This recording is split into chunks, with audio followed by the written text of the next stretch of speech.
तो फ्रेंड्स, आज हम लोग जो न्यूज़ में चल रहा है कि जो 12 एमएलए महाराष्ट्र के सस्पेंड हुए हैं, उस इशू को डिस्कस करेंगे। पर से हम लोग न्यूज़ को डिस्कस नहीं करेंगे कि न्यूज़ में क्या चल रहा है। हम लोग ये डिस्कस करेंगे कि इसमें हमारे जो पॉलिटी के जो चैप्टर्स हैं,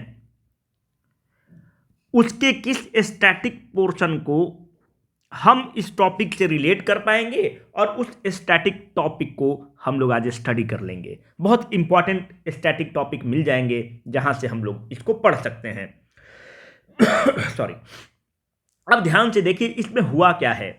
महाराष्ट्र के 12 एमएलए 1 साल के लिए सस्पेंड हुए हैं, 1 ईयर के लिए सस्पेंड हुए हैं।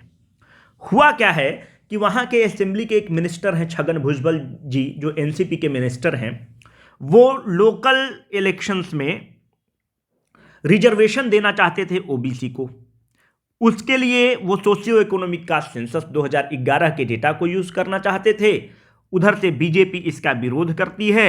दोनों ग्रुप में अपोजिशन और सत्ता पक्ष में एक हीटेड आर्गुमेंट होता है और हीटेड आर्गुमेंट होते होते ये एलिगेशंस है सत्ता पक्ष का कि वो स्पीकर के चैम्बर में जाते हैं, गाली गलौज करते हैं, एब्यूज करते हैं और हाउस एक रिजोल्यूशन लेकर आती है और उस रिजोल्यूशन के तहत इन 12 बीजेपी एमएलए को 1 साल के लिए सस्पेंड किया जाता है। ये न्यूज़ में रहा है।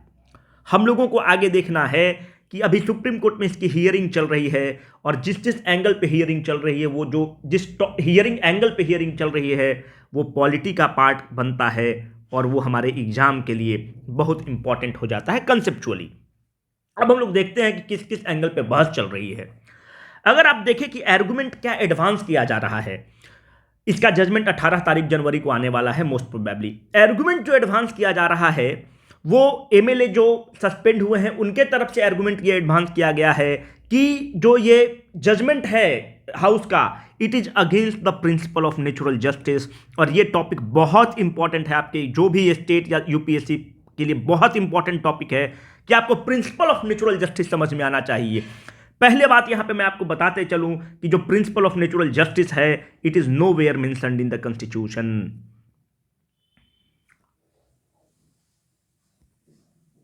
It is nowhere mentioned in, संविधान में आप कहीं भी आपको यह चीज नहीं मिलेगा कि प्रिंसिपल ऑफ नेचुरल जस्टिस पे ये आर्टिकल है। ये संविधान में मेंशन्ड ही नहीं है।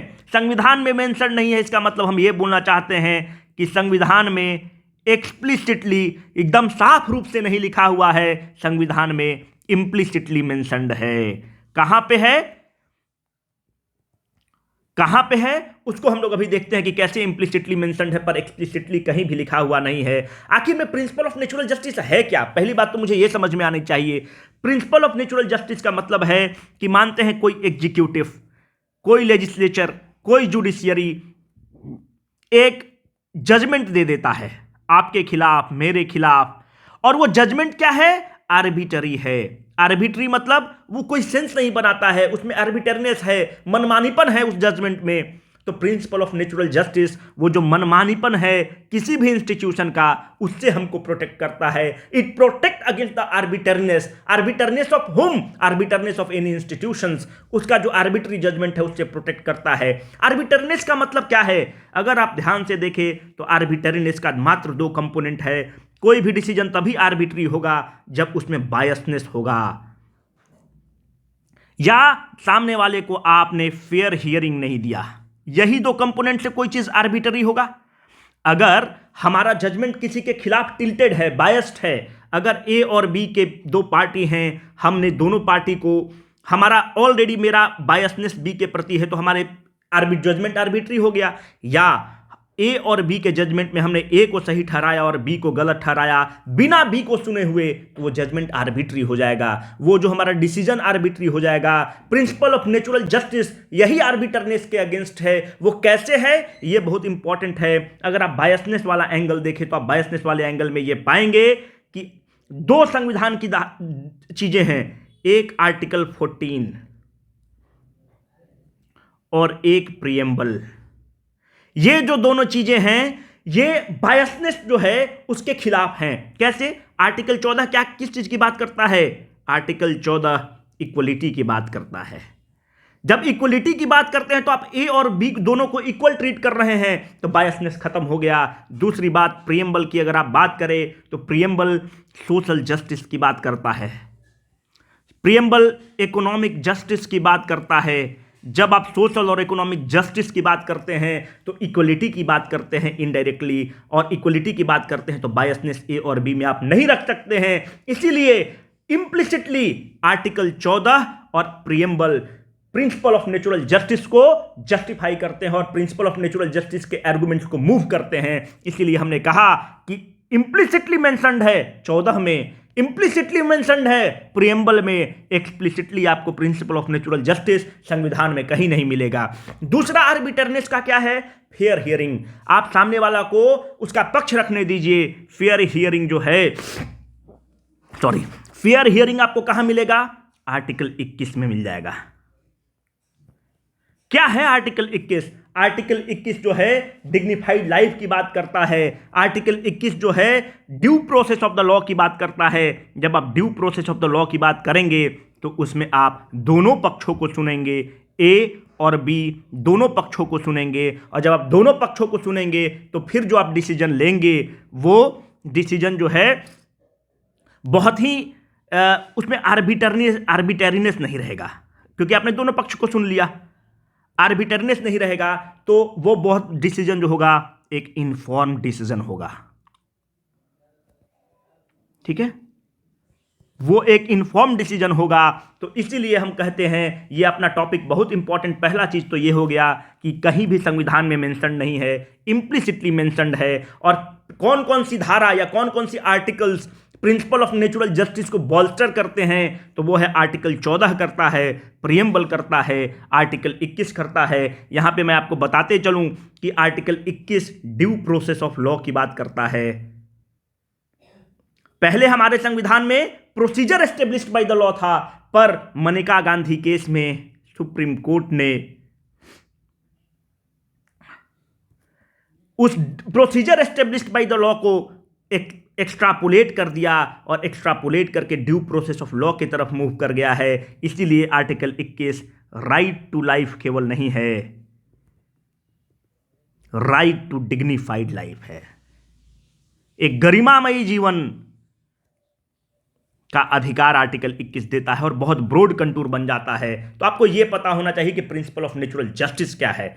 ठीक है, अब दूसरा इसमें यह आर्गुमेंट एडवांस किया गया है जो इनके वकील हैं और जो 12 एमएलए हैं कि साहब क्वांटम ऑफ सस्पेंशन बहुत ज़्यादा है, 1 साल का क्वांटम ऑफ सस्पेंशन है।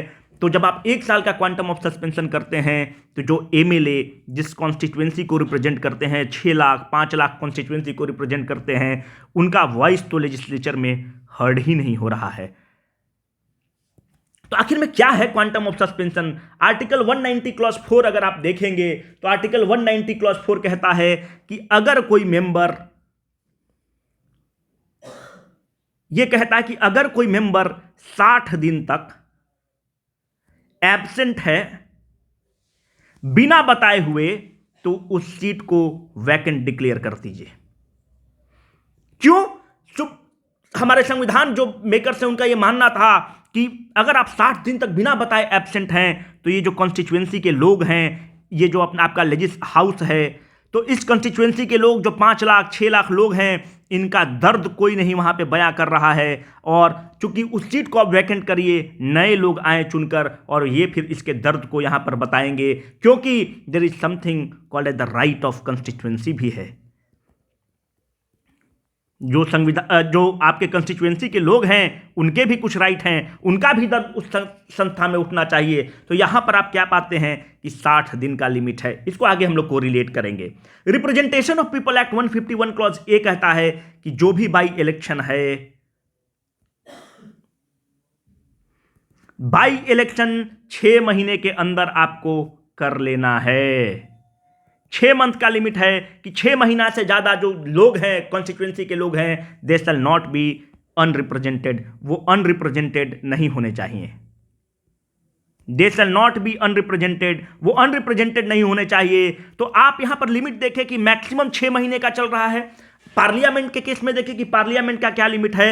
अगर आप लोकसभा को देखते हैं या राज्यसभा को देखते हैं तो ऐसा नहीं है कि वहां पे सस्पेंशन नहीं होता है, पर वहां पे सस्पेंशन 5 कंजिक्यूटिव सिटिंग तक होता है या उस पूरे सेशन का होता है।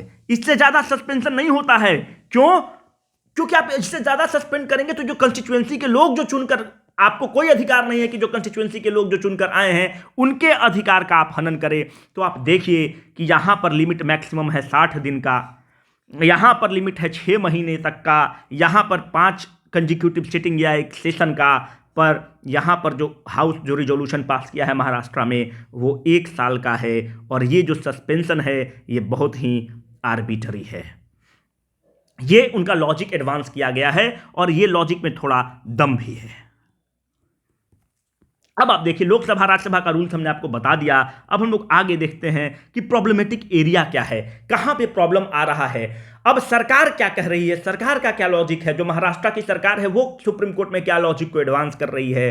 जो सुप्रीम कोर्ट में लॉजिक एडवांस कर रही है वो आर्टिकल 212 क्लॉज 1 के तहत जा रही है। 212 क्लॉज 1 के तहत महाराष्ट्र सरकार ये कह रही है कि सुप्रीम कोर्ट हाउस के मैटर में इंटरफेयर कर ही नहीं सकती। उनका यह कहना है कि जो लेजिस्लेचर है उसने जो भी निर्णय लिया है उसमें कोर्ट इंटरफेयर नहीं कर सकती।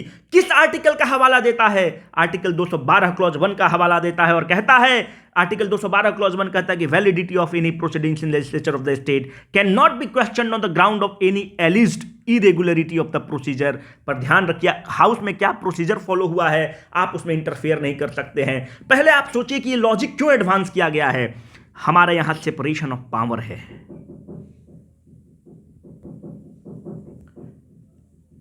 जब सेपरेशन ऑफ पावर है तो लेजिस्लेचर, एग्जीक्यूटिव और जुडिशियरी ये तीनों अपने अपने दायरे में रहेंगे।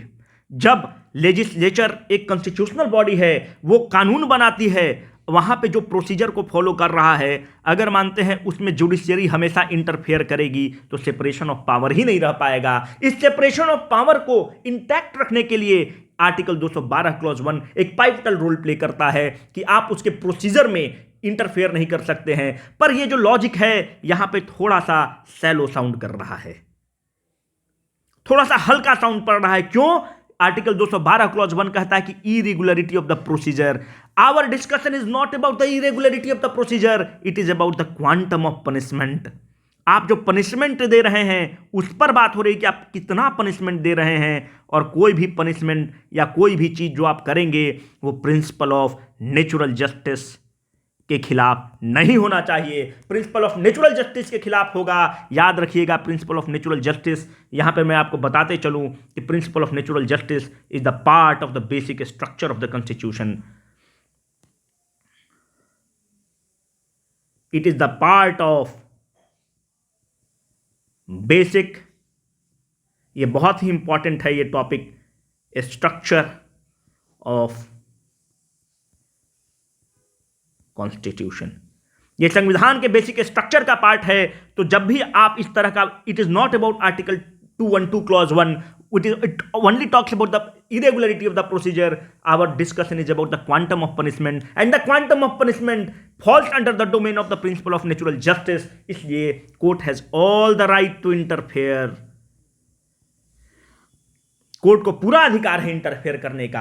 अब हम आगे देखते हैं कि हमारे एग्जाम पॉइंट ऑफ व्यू से क्या इंपॉर्टेंट है, इसका सॉल्यूशन क्या हो सकता है। आखिर में जो एमएलए सस्पेंड बार बार होते हैं उसका उपाय क्या हो सकता है। पहली बात तो यह है कि supreme court is flooded with the petition, जहां पे स्पीकर जो होते हैं लोकसभा के, राज्यसभा के या असेंबली के, वो स्पीकर का जो पद है बहुत बड़ा पद है, बहुत गरिमामयी पद है, पर उस बड़े पद पर जो बैठने वाले लोग हैं वो छोटे हैं। क्यों वो छोटे हैं? इसलिए छोटे हैं कि स्पीकर के पद पर अभी भी उनका, वो जब स्पीकर के पद पर बैठते हैं तो उनके लिए सब लोग एक है, पर वो अपने पॉलिटिकल एफिलिएशन से बाहर नहीं निकल पाते हैं। जब वो पॉलिटिकल एफिलिएशन से बाहर नहीं निकल के आते हैं तो उनका जो जजमेंट होता है वो बायस्ड होता है, और जब बायस्ड होता है तो लोग, जो अपोजिशन के लोग हैं, उसको नहीं मानते हैं। उदाहरण के तौर पर आप देखेंगे तो अपने देश के एक बहुत अच्छे स्पीकर हुए सोमनाथ चटर्जी, सीपीएम के थे। सोमनाथ चटर्जी, ये इतने अच्छे स्पीकर हुए कि हर दल के लोग इनकी बात मानते थे और इतने बड़े हुए कि जब पार्टी जो जिस पार्टी से सीपीआई से जीत कर आते थे, जब उसने कहा कि आप किसी इशू पर वोट करिए हमारे पक्ष में, तो इन्होंने मना कर दिया और बोला कि मैं जिस पद पर बैठा हूं वो बहुत बड़ा पद है और उस पद से केवल न्याय निकलेगा। तो हमारा ये कहने का मतलब है कि जो स्पीकर बने, जिस स्पीकर का चुनाव हो, वो पर्सन ऑफ रिप्यूट होना चाहिए। अगर वो पर्सन ऑफ रिप्यूट रहेंगे, अपनी पद की गरिमा समझेंगे, तो उनका जजमेंट बायस्ड नहीं होगा, और जब जजमेंट बायस्ड नहीं होगा तो डेमोक्रेसी के लिए बहुत अच्छा है। पहली बात ये। दूसरी बात ये कि जब भी इस तरह का डिसरप्शन होता है तो यह देखा गया है कि हाउस की गरिमा बचाने के लिए, या जो भी आप कहें, जो स्पीकर होते हैं वो जो लाइव प्रोसीडिंग होता है उसको बंद करा देते हैं।